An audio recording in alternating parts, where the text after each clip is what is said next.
Dear students, आपका 808 Hindi language teaching, इसका आपका मेन इंपॉर्टेंट क्वेश्चंस जो है इस वीडियो के माध्यम से आप देख रहे हैं, और इसमें से बहुत सारे क्वेश्चंस आपको एग्जाम की दृष्टि से पूरे मिलेंगे, पक्का मिलेंगे, 100% मिलेंगे। तो चलिए स्टार्ट करते हैं आपके इस पेपर के कौन कौन से क्वेश्चन इंपॉर्टेंट रहेंगे वो देखने के लिए। ठीक है, तो यहाँ पर जो पहला प्रश्न है आप देख सकते हैं, इसमें ये जो है भाव सौंदर्य क्या है, आपको फटाफट मैं बता देता हूँ। इन क्वेश्चनों को आप रिवाइज कर लेना, सब कुछ मैं शानदार तरीके से आपको बताने वाला हूँ आंसर के साथ में। तो भाव सौंदर्य क्या है ये क्वेश्चन आता है। श्रुत लेख क्या है ये भी क्वेश्चन पूछा जा सकता है। तो इस तरह से जो इंपॉर्टेंट क्वेश्चन पूछे जाएंगे वही बता रहे हैं विद आंसर। और पद्य शिक्षण की किन्हीं 5 शिक्षण विधियों के नाम, पद्य जो बढ़ाया जाता है उसकी 5 शिक्षण विधियां कौन सी हो सकती हैं वो पूछा जा सकता है आपसे। इसके बाद जो नेक्स्ट क्वेश्चन है उसकी बात करते हैं। ठीक है, आ जाइए, आपका यहाँ पर देखते जाइए और समझते जाइए। यहाँ पर पद्य शिक्षण की किसी 5 विधियों के नाम लिखने हैं, तो सारे विधियां यहाँ पर हमने लिख दी हैं, तो इन विधियों को आप देख लेना। इसके बाद आते हैं नेक्स्ट क्वेश्चन की तरफ, जो है आपका अल्प प्राण किसे कहते हैं, ये चौथा क्वेश्चन। पांचवा है त्वरित वाचन किसे कहते हैं, सभी के आंसर्स लिखे गए हैं। शब्द किसे कहते हैं, इसके बाद में साहित्य क्या है और कविता से क्या आशय है। इसके बाद में विदेशी या विदेशज शब्द क्या होते हैं ये आपको बताना होगा। यहाँ पे सब कुछ जो है आपको लिखा गया है, तो आपको मैं बहुत चीज़ें दूंगा इसमें जो आपको पढ़ने हैं, MCQs भी। और गद्य शिक्षण के कोई 4 उद्देश्य, इस पेपर से आप जो है 70 मार्क्स अपने ला करके, 70 नंबर जो हैं आपके मैक्सिमम, ये ला करके जो है आपका स्कोर जो बिगड़ रहा है, स्कोर आप लोगों का बहुत बिगड़ रहा है, तो इस स्कोर को इम्प्रूव अगर आपको करना है, यानी कि इंक्रीज़ करना है, सीधा सीधी बात है कि आप इंक्रीज़ करना चाहते हैं, तो इंक्रीज़ करने के लिए आपको क्या है, सिंपली बढ़िया तरीके से पेपर को तैयार करना है। क्योंकि अब आप एंडिंग पे आ चुके हैं, एग्जाम जैसे जैसे खत्म होगा आपकी परसेंटेज बिगड़ती जाएगी, तो आप उसको सुधारें। गद्य शिक्षण के उद्देश्य आपको बताने हैं, इसको मैं डिस्क्राइब, नीचे बड़े क्वेश्चनों को डिस्क्राइब किया हुआ है बढ़िया तरीके से। यहाँ पर केवल वो बच्चे जो केवल छोटा छोटा लिखना चाहते हैं, या फिर केवल टाइम कमी की वजह से जो है, आप टाइम की कमी की वजह से जो है पॉइंट पॉइंट लिखना चाहते हैं, तो पॉइंट वाइज लिख सकते हैं। अन्यथा जिस तरह का क्वेश्चन पूछा जाए, सपोज करिए 2 नंबर का पूछ रहे तो 2 नंबर भी इतना बहुत है, लेकिन अगर ये 4 नंबर का पूछ ले तो 4 नंबर के लिए बहुत नहीं है, ये ध्यान रखना है। इसमें वाचन मुद्रा से आप क्या समझते हैं और बोलने से क्या तात्पर्य है, और शिरोरेखा क्या है। ठीक है, शिरोरेखा क्या है इसको भी आपको समझना है। आ जाइए नेक्स्ट क्वेश्चन की तरफ। वाचन के कितने प्रकार होते हैं, तो आप जानते हैं सस्वर और मौन वाचन। इसके बाद में भाषा अर्जन क्या होती है, संवाद की कोई 3 विशेषताएं जो है आपको लिख देनी है। इसके बाद में यहाँ पर सब कुछ लिखा हुआ। महाकाव्य क्या होता है इसके बारे में पूछ सकता है। और लेखन कौशल की प्रमुख शिक्षण विधियों के नाम कौन कौन से हो सकते हैं, तो यहाँ पे सारी की सारी विधियों के नाम लिखे गए हैं। इसके बाद जो नेक्स्ट क्वेश्चन है, इसमें व्याकरण शिक्षण के विभागों के नाम बताइए। व्याकरण शिक्षण के जो भी विभाग हैं उनके नाम बताने हैं, जिसमें वर्ण विभाग, शब्द विभाग और वाक्य विभाग। कहानी क्या होती है, वर्ण क्या होती है, जो जो क्वेश्चन आएंगे वही बता रहा हूँ।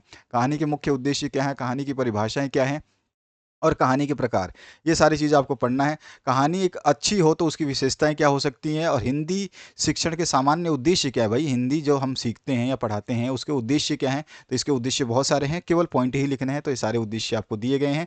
अब आते हैं नेक्स्ट क्वेश्चन की तरफ। नेक्स्ट क्वेश्चन है शब्द शिक्षण की विधि समझाइए। शब्द शिक्षण जो है वो कैसे कराई जाती है, उसकी विधि क्या होगी। राष्ट्रभाषा और राजभाषा जरूर पूछते हैं, अभी मैं इसको अंदर भी बताऊंगा नीचे की तरफ। हिंदी भाषा शिक्षण के प्रमुख उद्देश्य, देखिए वही चीज़ है जो आपको समझना है, तो समझिए आराम से तरीके से, और उसके बाद ही सॉल्यूशन को लिखिए। अच्छा, मातृभाषा को संक्षिप्त में समझाइए। मातृभाषा जो है उसको संक्षिप्त में पूछ सकता है। उसके बाद में पद्य शिक्षण के प्रमुख उद्देश्य क्या क्या होते हैं ये आप बताइए। इसके बाद जो नेक्स्ट क्वेश्चन है, इसमें मौन वाचन क्या है, ठीक है, सस्वर वाचन क्या है ये आपको बताना है। संवाद या वार्तालाप से क्या समझते हैं। हिंदी भाषा शिक्षण की प्रमुख शिक्षण विधियां जो हैं, मैंने अभी बताया आपको, पाठ्यपुस्तक, प्रश्नोत्तर, अगमन निगमन, सब ये अगमन निगमन विधि पूछी जाएगी, इसके बारे में मैं आगे बता दूंगा। चलते रहेंगे आगे। जो है आपसे क्या पूछा गया है, मूल्यांकन क्या है और भाषा में मूल्यांकन क्यों किया जाता है। ठीक है, ये चीज़ पूछा जाता है। एक अच्छे हिंदी शिक्षक की विशेषता है, मोस्ट IMP, ठीक है, ये पूछता ही पूछता है। इसके बाद आ जाइए नेक्स्ट क्वेश्चन पे, तो यहाँ पे भाषा का अर्थ क्या है, भाषा का अर्थ आपको बताना है। इसके बाद जो नेक्स्ट क्वेश्चन है, भाषा की जो परिभाषाएं हैं वो क्या हो सकती है आप बता सकते हैं। तो कोई भी एक परिभाषा, 2 परिभाषा आपको याद होनी चाहिए।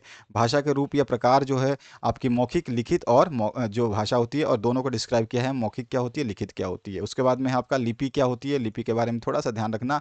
भाषा की विशेषताएं क्या है इसको बहुत ध्यान से रखना। मूल्यांकन का अर्थ और उसके प्रकार बताने हैं आपको। वार्षिक योजना क्या होती है और इसके निर्माण के चरण क्या होते हैं।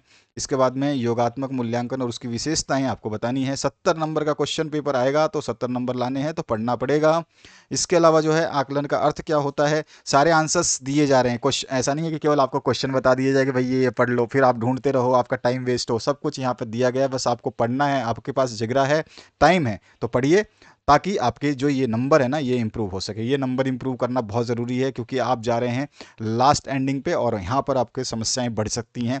और जब आपका टोटल एग्रीगेट परसेंटेज जब बनेगा, जब आप सेकंड ईयर पास करोगे, तो उसमें दिक्कत आ जाएगी, और फिर आपके एडमिशन में और समस्या आ जाएगी। एडमिशन मतलब आपके जॉब में और समस्याएं आ जाएगी। तो आकलन का अर्थ क्या होता है, बोलने का कौशल का क्या आशय है, हैं? प्रादेशिक भाषा किसे कहते हैं? प्राथमिक उच्च प्राथमिक स्तर पर व्याकरण शिक्षण के सामान्य उद्देश्य क्या है? बहुत अच्छा क्वेश्चन है, ध्यान रखना है ये, ठीक है। इसके बाद आ जाइए नेक्स्ट क्वेश्चन पे। नेक्स्ट जो क्वेश्चन है, इसमें क्या पूछा गया आपसे, यहाँ पे आपसे पूछा गया है अ, भाषाई कौशल से आप क्या समझते हैं, ये बताना है। इसके बाद जो नेक्स्ट क्वेश्चन है, इसमें आपसे पूछा गया भाषा कौशल कितने प्रकार के होते हैं, ठीक है। तो ये लिखना, बोलना, पढ़ना और सुनना, और इनको जो है हमने अलग से डिस्क्राइब किया है। कभी कभी क्या बोलते हैं, इनको डिस्क्राइब करिए, तो डिस्क्राइब कर दिया है, तो इसको आप पढ़ लेना। इसके बाद आ जाइए नेक्स्ट क्वेश्चन की तरफ। अब थोड़ा सा जो है धातु अनुरक्षण, अभी एमसीक्यू है, फिर आगे फिर बड़े क्वेश्चन, फिर एमसीक्यू, इस तरह से चलते रहेंगे। धातु धातु या अनुरक्षण ध्वनि संकेतों से भाषा की उत्पत्ति मानने वाले वैज्ञानिक जो हैं कौन थे, तो क्या आंसर हो जाएगा हमारा, तो यहाँ पे आंसर आ जाएगा प्लेटो, ठीक है। इसके बाद जो नेक्स्ट क्वेश्चन है आपका, जिसमें पूछा गया भाषा की उत्पत्ति विभिन्न ध्वनियों के आधार पर निर्मित शब्दों के विकास क्रम में हुई है, यह मत किसका है, तो ये मत जो है वो है आपका हेनरी स्वीट का।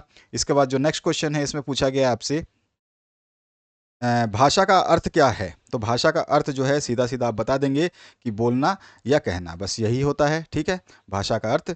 इसके बाद आते हैं नेक्स्ट क्वेश्चन की तरफ।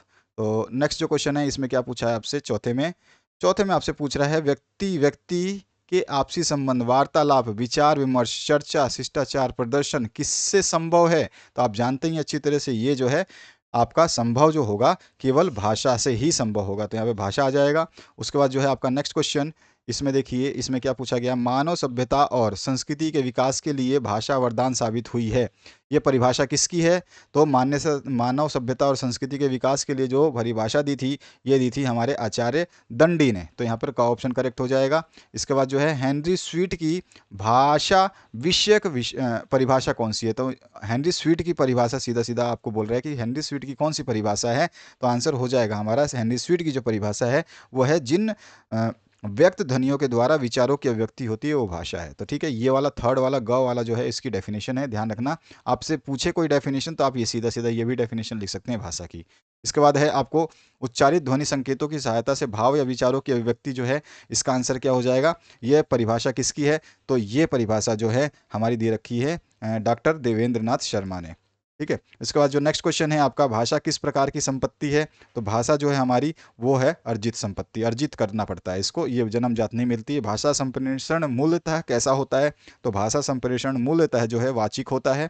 और इसके बाद 10वां है राजिंदर रजवा उदाहरण भाषा की किस विशेषता का संकेत करता है, ये इस तरह से, जब ये पहले तो राजेंद्र था, फिर रजिंदर हुआ, ये कम हुआ, मतलब ये सही शुद्ध है, इससे थोड़ा सा ये गलत हुआ, ये उससे ज़्यादा गलत हुआ, तो इस तरह से किस भाषा की मतलब उसको संकेत करता है, तो आंसर हो जाएगा ये भाषा का प्रवाह कठिनता से सरलता की ओर हो रहा है, ठीक है ना। यहाँ पे ये कठिन है, फिर उससे सरल, और उससे भी सरल, तो यहाँ पे ग ऑप्शन जो है करेक्ट हो जाएगा।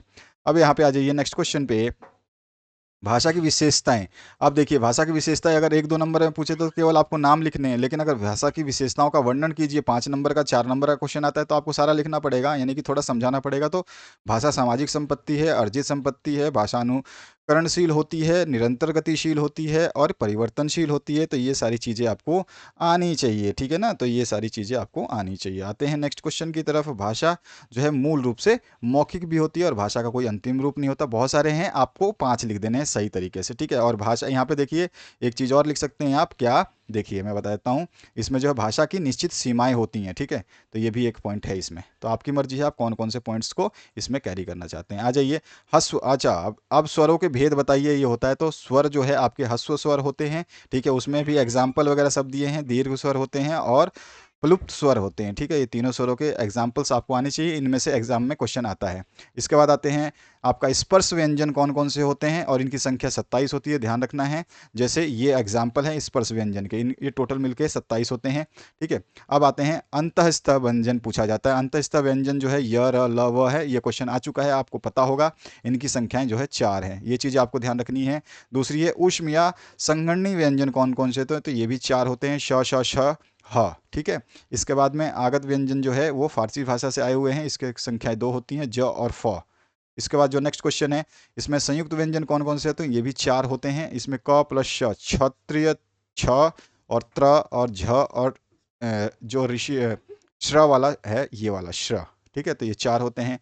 स्वर और व्यंजन में अंतर पूछता है कभी कभी, तो आपको स्वर और व्यंजन में अंतर बताना आना चाहिए। तो स्वर और व्यंजन में आप यहाँ से अंतर बता सकते हैं, पॉइंट लिख दिए गए हैं। उसके बाद में भाषा का जो है क्वेश्चन देखिए, भाषा का सबसे छोटा तत्व जो है वो क्या है, शब्द है।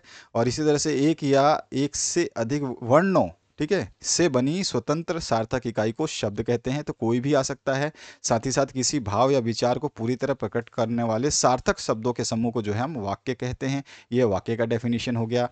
अब आते हैं नेक्स्ट क्वेश्चन की तरफ। ठीक है, तो यहाँ पर देखिए विकारी शब्द क्या होता है, ये क्वेश्चन आता ही आता है। विकारी अविकारी आता है, कभी तत्सम तद्भव पूछता है, वही बताऊंगा मैं। तो विकारी अविकारी शब्द और उसके एग्जाम्पल जो हैं आपको देख लेने हैं। ठीक है, इसमें तत्सम और तद्भव भी पूछता है। ठीक है, विकारी अविकारी तो आपने देख लिया, तत्सम और तद्भव भी पूछता है। कभी देशज अभी तक नहीं पूछा, विदेशी शब्द तो मैं आपको पहले ही बता दूंगा। क्वेश्चन तत्सम और तद्भव पिछले साल पूछा जा चुका है एक्चुअली।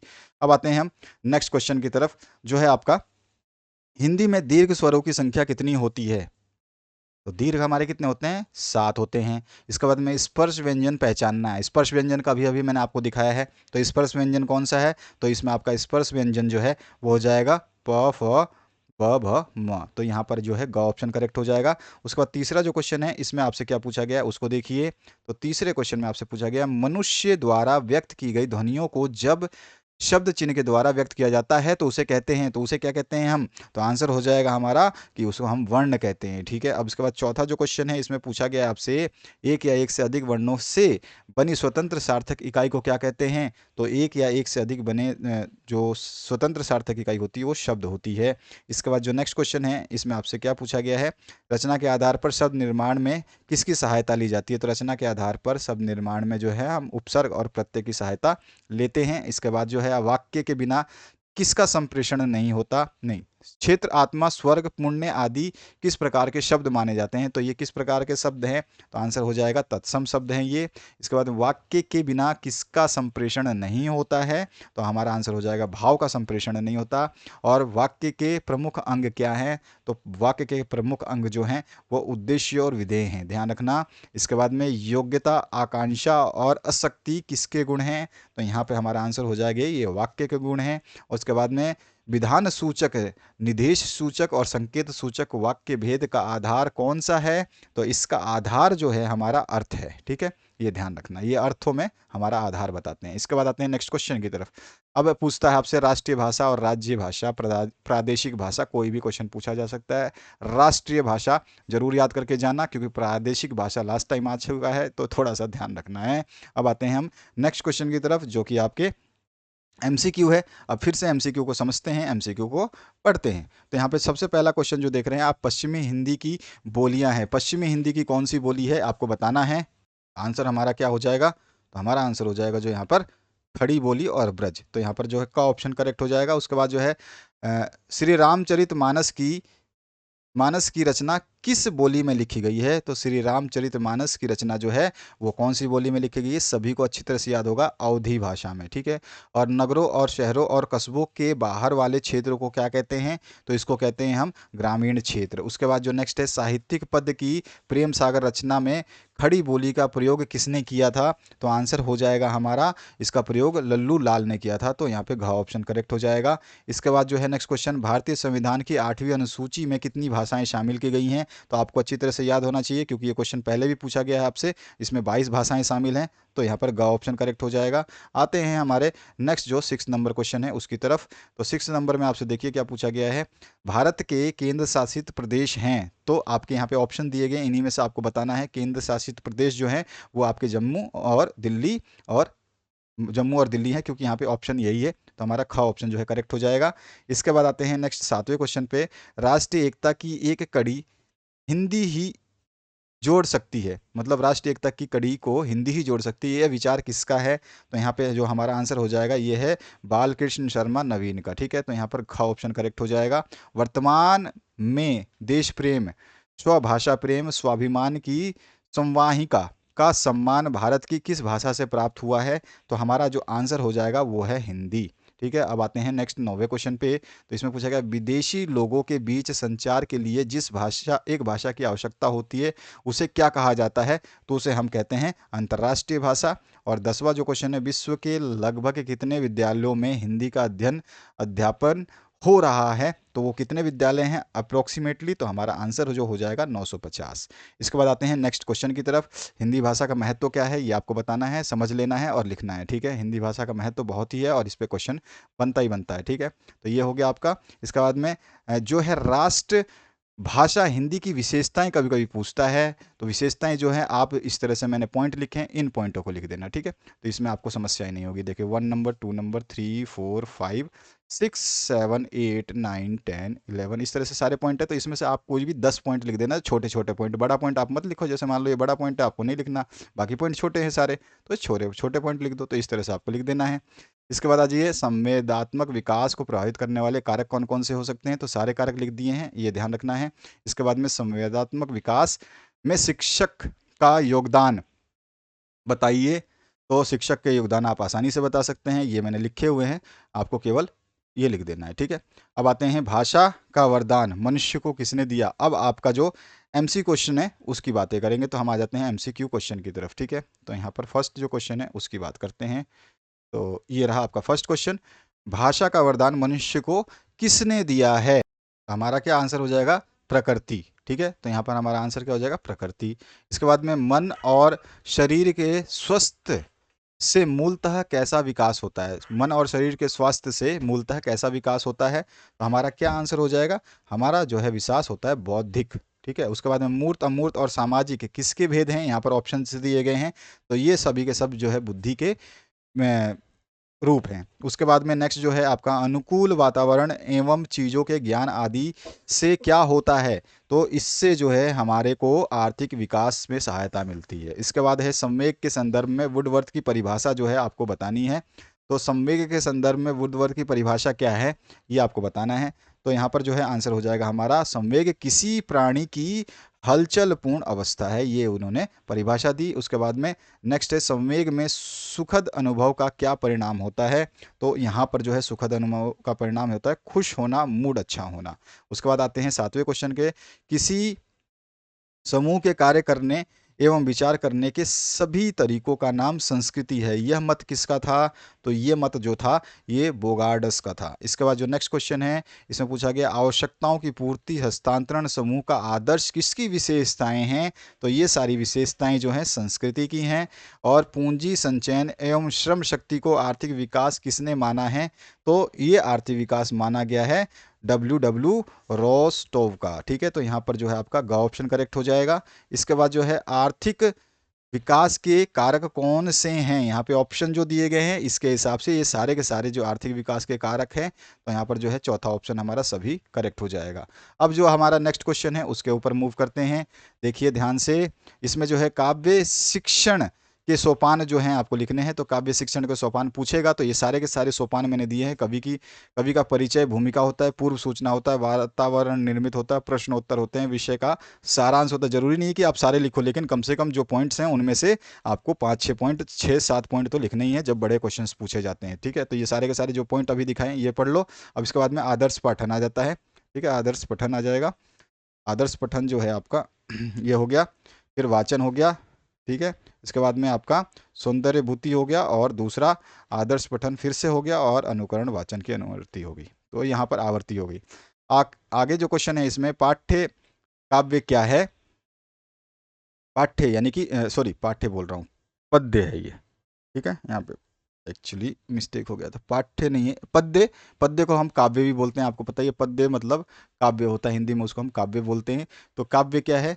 तो काव्य का अर्थ हमें बताना होगा, अगर पूछता है तो ये चीज़ें हमें आनी चाहिए।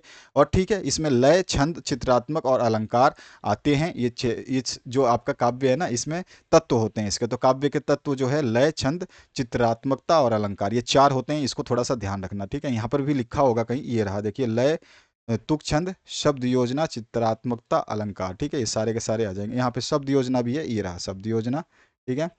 और आपका कौन सा है, शब्द योजना हो गया, तुक हो गया, छंद हो गया, ठीक है, लय, उसके बाद में तुक, ये रहा तुक, और ये छंद, शब्द योजना, चित्रात्मकता, अलंकार। तो ये 6 हो गए ये आपके, 1 2 3 4 5 6, ठीक है। तो ये 6 हो गए। अब आते हैं नेक्स्ट जो पार्ट है उसको देख लेते हैं। अब इसमें क्या है, महाकाव्य की विशेषताएं पूछता है, बिल्कुल। तो ये महाकाव्य की विशेषताएं यहाँ पे लिखी गई हैं। आप जितने भी 5-6 पॉइंट जो इजी लगता है ना, वही पॉइंट याद करें। आगे बढ़ता हूँ नेक्स्ट क्वेश्चन की तरफ। एक चीज़ और यहाँ पे इंपॉर्टेंट चीज़ मैंने बताई है, वाल्मीकि द्वारा जो रचित रामायण है उसकी भाषा संस्कृत में है, और संस्कृत में जो लिखा गया है तो प्रथम महाकाव्य था। और चंद्रवरदाई द्वारा जो है रचित पृथ्वीराज रासो, हिंदी का, ये संस्कृत का महाकाव्य है और ये हिंदी का महाकाव्य है। ध्यान रखना, ये क्वेश्चन अगर पूछ ले तो आपको कन्फ्यूजन नहीं होना चाहिए। इसके बाद महाकाव्य की विशेषताएं क्या हो सकती हैं, सॉरी, काव्यखंड की विशेषताएं क्या, महाकाव्य की हमने बता दी। काव्यखंड की विशेषताएं यहाँ पे लिखी गई हैं, इनके पॉइंट्स जो दिए गए हैं इनको आपको आराम से याद कर लेना है। तो आराम से आपके पास समय है, एक दिन का, पूरी रात और दिन पढ़िए, और इस नंबर को 70 में से 70 लाने हैं। और बहुत सारे क्वेश्चन इसी में से आएंगे, मैं आपको पहले बता चुका हूँ, बार बार इस बात को रिपीट कर रहा हूँ क्योंकि ये वीडियो में थोड़ा सोच समझ के और बहुत सारे क्वेश्चन को जो है टैली करके बनाए गए हैं। और यहाँ पर जो है आपके अबसद कार्यक्रम शुरू होते हैं। तो चलिए अबसद देखते हैं, यानी कि एमसीक्यूज, बहुविकल्पीय प्रश्न। तो यहाँ पे पहला जो प्रश्न पूछा गया है उसको देखते हैं। तो यहाँ पे पूछा गया, काव्य शिक्षण के रचनात्मक कार्य कौन से हैं, ये आपको बताना है, ठीक है। अब आप जो आंसर है उसको एकदम प्रिडिक्ट कर लिया करो मेरे आंसर बताने से पहले, ताकि आप लोगों की जो है, मान लीजिए आप गलत ही है तो एग्जाम में तो नहीं बैठे हैं, गलत बोलो सही बोलो, लेकिन खुद तो ट्राई करो, ये ज़रूरी है। इसके बाद जो है हम और भी क्वेश्चंस डिस्कस कर लेंगे। तो यहाँ पे जो है, काव्य शिक्षण के रचनात्मक कार्य कौन से हैं, तो आंसर हो जाएगा हमारा सारे के सारे ये जो ऑप्शंस देख रहे हैं आप, काव्य में अभिरुचि निर्माण, प्रतियोगिताओं का आयोजन और संचयन वृत्ति का विकास, ये सभी के सभी। और आदर्श काव्य पठन हेतु क्या ध्यातव्य नहीं है, तो आदर्श के लिए ध्यातव्य जो नहीं है वो लेखन, ठीक है, पठन के लिए लेखन आवश्यक नहीं है। उसके बाद में जो है, कविता भाषा में आदमी होने की तमीज है, किसका मत है ये, तो ये मत जो दिया था, ये दिया था हमारे धूमिल ने, ठीक है। धूमिल जी को जानते ही होंगे, नाम सुना होगा आपने। इसके बाद आते हैं नेक्स्ट क्वेश्चन की तरफ, ठीक है। नेक्स्ट क्वेश्चन है, लय, छंद, तुक, अलंकार आदि काव्य के किस पक्ष को व्यक्त करते हैं, तो ये व्यक्त करते हैं बाह्य रूप को, क्योंकि इसमें हमें सब कुछ दिखाई देता है। और जिसमें किसी के जीवन की एक घटना प्रसंग का वर्णन होता है उसे हम कहते हैं, तो उसे हम कहते हैं काव्यखंड। उसके बाद जो है आपका छठा क्वेश्चन, इसमें पूछा गया, पंचवटी, नुहूष और जयद्रथ वध के रचनाकार कौन है, तो मैथिली शरण गुप्त। उसके बाद जो नेक्स्ट क्वेश्चन है आपका सातवां, इसमें पूछा गया है, रामचंद्रिका, रामचरितमानस काव्य के किस भेद के उदाहरण है, ये काव्य के किस भेद के उदाहरण हैं, तो ये जो हमारे उदाहरण हैं ये हैं हमारे महाकाव्य के। और इसके बाद में हमारा जो नेक्स्ट क्वेश्चन है, इसमें पूछा गया आपसे, काव्य आत्मा की संकलनात्मक और रसात्मक अनुभूति है, यह परिभाषा किसने दी थी, तो यह परिभाषा दी है सुमित्रा नंदन पंत ने। और इसके बाद में जो है, काव्य वाचन के महत्वपूर्ण तत्व कौन से हैं, तो यहाँ पे जो हमारा आंसर आ जाएगा, कौन से महत्वपूर्ण तत्व होंगे, तो यहाँ पे हो जाएंगे सभी के सभी। इसके बाद में श्रवण, वाचन एवं पठन कौशल किससे संबंधित हैं, तो ये सारे के सारे हमारे संबंधित है काव्य गायन से, सॉरी काव्य वाचन से, ठीक है। ख ऑप्शन जो है करेक्ट हो जाएगा। अब आते हैं, थोड़े से 1-2 क्वेश्चन और रह रहे हैं, उनको देख लेते हैं। तो यहाँ पर जो है आपका है, काव्य शिक्षण की विशेषताएं पूछता है कभी कभी, कि काव्य क्यों सिखाया जाता है, क्यों पढ़ाया जाता है, तो उसकी विशेषताएं आपसे पूछी जाएंगी। तो जो भी छोटे छोटे वर्ड्स, जितने भी छोटे पॉइंट्स हैं ना, उन्हीं को याद करो, ज़्यादा बड़े बड़े पॉइंट को याद ना करें, ठीक है। इसके बाद आते हैं नेक्स्ट क्वेश्चन की तरफ, ठीक है। गद्य शिक्षण के उद्देश्य, अभी गद्य क्यों पढ़ाया जाता है भैया, ये पूछता है। गद्य मतलब जो आप जानते हैं ना, साहित्यिक जो होते हैं गद्य, तो इसके भी पॉइंट मैंने दिए गए हैं, इसमें पॉइंट्स आप पढ़ सकते हो और लिख भी सकते हो। बहुत इजी इजी पॉइंट्स हैं, ज़्यादा जरूरी नहीं है कि इतना सारा लिखो, इसमें से 5, 10, 15 आपको जो याद होते हैं उतने लिख दो, तो आपको पूरे नंबर मिल जाएंगे। इसके बाद जो है, गद्य का क्या अर्थ होता है, ये पूछ लेता है कभी कभी, ठीक है। अभिनय की दृष्टि से संवादों एवं दृश्यों पर आधारित विभिन्न पात्रों द्वारा रंगमंच पर प्रस्तुत करने की करने के लिए लिखी गई रचना जो है नाटक कहलाती है। और एक अंक वाले नाटक को एक अंकी या एकांकी कहा जाता है। और एकांकी और नाटक में मौलिक अंतर जो है आपसे पूछ सकता है, या दोनों में सीधा सीधा अंतर आपसे कुछ भी पूछे तो आपको सीधा सीधा बता देना है, एकांकी और नाटक में ये अंतर होते हैं। ठीक है, तो ये चीज़ें आपको ध्यान रखनी है। ये चीज़ हो गई आपकी। उसके बाद में विषय अनुकूल भाषा से भावों, विचारों, और अनुभवों को प्रभावशील ढंग से व्यक्त करने की विद्या जो है निबंध कहलाती है। ये भी चीज़ आपसे पूछी जाती है, चाहे आप डेफिनेशन पूछ ले आपसे या फिर खाली स्थान। तो आपको परिभाषा भी दे रहा हूँ, साथ में खाली स्थान भी। निबंध की विशेषताएं पूछ सकता है, तो निबंध की विशेषताएं ये सारी की सारी हैं, इनको दे दीजिए। इसके बाद में गद्य वाचन के उद्देश्य क्या हो सकते हैं, वो भी यहाँ पे दिए गए हैं। जो ऊपर क्वेश्चन दिए गए थे वो छोटे रूप में, और यहाँ पे जो क्वेश्चन दिए 5 और 4 नंबर के जो क्वेश्चंस पूछे जाते हैं, तो आप आसानी से इसका आंसर दे सकते हैं। इसके बाद में स्व स्वर वाचन का महत्व क्या है, ये पूछता है क्वेश्चन, थोड़ा थोड़ा ध्यान रखना है, और इसका आंसर पूरे के पूरे 4 पॉइंट में लिख देने हैं। ठीक है, स्व स्वर वाचन के महत्व। और अब आ जाते हैं एक चीज़ इंपॉर्टेंट जो है, जॉन फॉस्टर कहते हैं, जॉन फॉस्टर के अनुसार जो है असाधारण घटनाओं की वह श्रृंखला जो परस्पर सहसंबंध होकर के एक चरम परिणाम पर पहुंचने वाली हो, कहानी कहलाती है। यानी कि डेफिनेशन दूसरी कहानी की यहाँ पर आपको मिल गई है। इसके बाद में गद्य शिक्षण की विधियाँ आपको बतानी है। तो गद्य शिक्षण की कितनी विधियाँ होती हैं आपको बतानी है, यहाँ पर जो लिखा गया इस ऑप्शन के हिसाब से। ठीक है ना, बिल्कुल आसानी से आप समझ सकते हैं और आपने पढ़ा भी होगा। यहाँ पे सारे के सारे सही हो जाएंगे। अर्थकथन, व्याख्या, विश्लेषण सभी जो है आपके क्या हैं, शिक्षण की विधियां हैं। इसके बाद जो है शब्दों की वर्तनी का ज्ञान, विराम चिन्हों का सही प्रयोग, शब्द भंडार की वृद्धि किसके उद्देश्य हैं, तो ये सारे के सारे उद्देश्य हैं गद्य शिक्षण के। इसके बाद में गद्य का अर्थ होता है, तो गद्य का अर्थ क्या होता है, तो गद्य का अर्थ होता है छंद सहित रहित रचना, छंद रहित रचना। इसके बाद आते हैं नेक्स्ट क्वेश्चन पे, छंद रहित रचना। गद्य की बात कर रहे हैं, जो पद होता है उसमें छंद होता है, और जो गद्य होता है उसमें छंद नहीं होता। भाषा कौशल, भाषण एवं पत्र लेखन किससे संबंधित है, तो ये सारे के सारे गद्य से संबंधित है। ये पद की विद्या नहीं है, ये गद्य की विद्या है। और अंधा युग, अंधेरी नगरी और ध्रुव स्वामिनी किसकी विद्या के उदाहरण हैं, तो ये कौन सी विद्या है, तो ये विद्या है आपके नाटक के। इसके बाद में उपन्यास मानव के वास्तविक जीवन की काल्पनिक कथा है, किसका मत है ये, तो ये मत जो दिया था ये डॉक्टर श्याम सुंदर दास ने दिया था। इसके बाद जो है आपका स्मृति की रेखाएं, रचना किसकी है, तो ये रचना जो है स्मृति की रेखाएं, ये रचना जो है आपका महादेवी वर्मा की है। ठीक है, तो यहाँ पे ग ख ऑप्शन जो है, घ ऑप्शन करेक्ट हो जाएगा। नेक्स्ट जो क्वेश्चन पूछा गया उसको देखते हैं।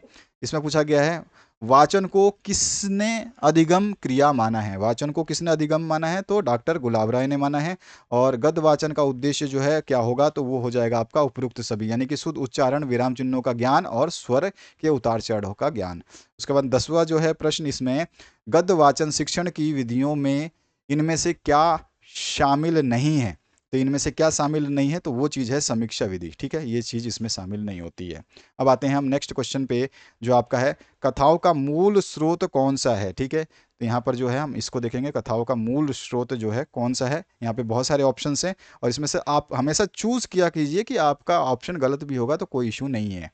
यहाँ तो आपको देखते ही लग जाएगा कि ये संस्कृत वाड्यम है, जिसमें आपका नहीं है, क्योंकि प्राकृतिक साहित्य से भी कथा मिल जाती है, जातक से भी मिल जाती है, पंचतंत्र से। तो ख ऑप्शन जो है करेक्ट हो जाएगा।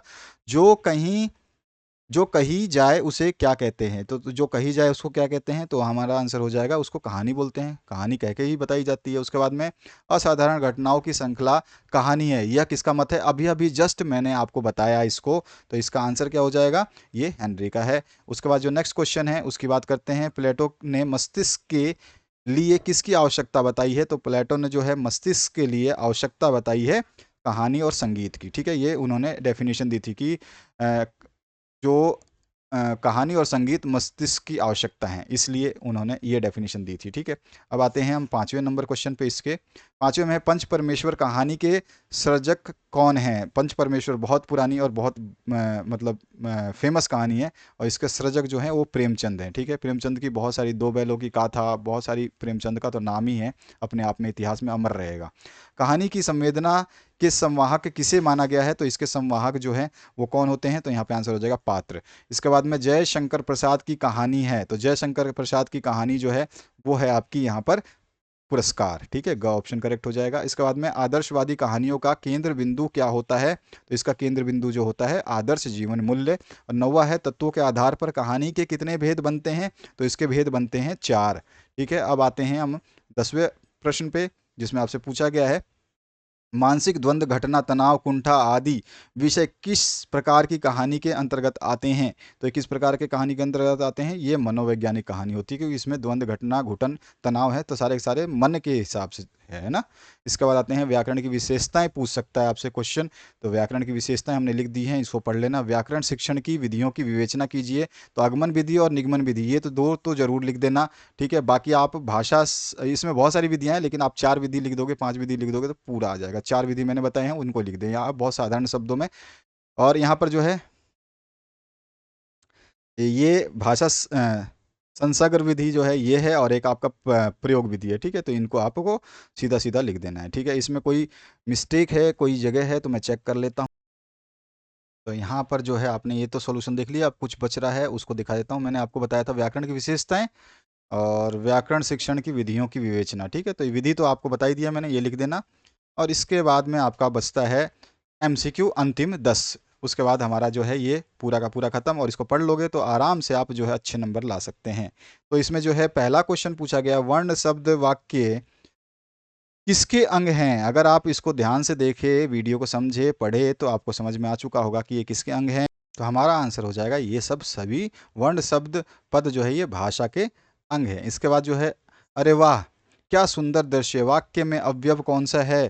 तो अवयव जो है इसमें आपका हो जाएगा अरे वाह। ठीक है, इसके बाद है व्याकरण का दूसरा नाम जो है वो क्या है? व्याकरण का दूसरा नाम जो है हमारा हो जाएगा आंसर शब्दानुशासन। ठीक है, इसके बाद जो नेक्स्ट क्वेश्चन है, इनमें से शुद्ध वाक्य कौन सा है? तो 4 वाक्य दिए हैं और इसमें से आपको शुद्ध छांट करके लिखना है। तो आपके हिसाब से कौन सा शुद्ध होगा, आप कमेंट करके बता दीजिएगा। इसका आंसर जो हो जाएगा वो हो जाएगा घ, मीना बाजार गई। इसके बाद में नेक्स्ट जो क्वेश्चन है, व्याकरण भाषा का व्यवहारिक विश्लेषण किसकी विशेष परिभाषा है? तो ये परिभाषा जो दी गई है, ये दी गई है स्वीट एंड गेगर की, जैगर की। ठीक है, तो घ ऑप्शन करेक्ट हो जाएगा। और इसके बाद में है जो हिंदी व्याकरण किसकी रचना है? तो हिंदी व्याकरण जो है ये पंडित कामता प्रसाद की है। ठीक है, इसके बाद है आपका व्याकरण से किस बात का ज्ञान होता है? तो व्याकरण से आपका ज्ञान जो है भाषा के शुद्ध रूप का हो जाता है। 8वां जो प्रश्न है, 9वां प्रश्न और 10वां प्रश्न, अंतिम प्रश्नों की तरफ हम बढ़ चुके हैं। यही प्रश्न बस आपके सामने स्क्रीन पे। तो यहाँ पे 8वां जो क्वेश्चन है, इसमें पूछा गया व्याकरण शिक्षण के लिए सर्वश्रेष्ठ विधि कौन सी है? तो आगमन विधि बताई जाती है। उसके बाद में तुलना एवं विश्लेषण, नियमनीकरण एवं निष्कर्ष प्रयोग और अभ्यास किस विधि के सोपान माने जाते हैं? तो ये जो विधि होती है ये प्रयोग विधि के सोपान है। और निगमन विधि के 2 तत्व कौन कौन से हैं? तो निगमन विधि के 2 तत्व जो है वस्तु सूत्र और पुस्तक विधि। ठीक है, तो यहाँ पर जो है ये हमारे सारे क्वेश्चन हो गए। अच्छी तरीके से आप तैयार करें, प्लेलिस्ट डिस्क्रिप्शन बॉक्स में है आपके, प्लेलिस्ट से अगर आप कुछ देखना चाहते हैं तो सारी चीज़ें उसमें अवेलेबल है ऑलरेडी। ठीक है, तो आशा करता हूँ इस वीडियो से आपने जो बहुत कुछ सीखा होगा और अच्छे नंबर लेके आएंगे। Thank you very much, have a good day.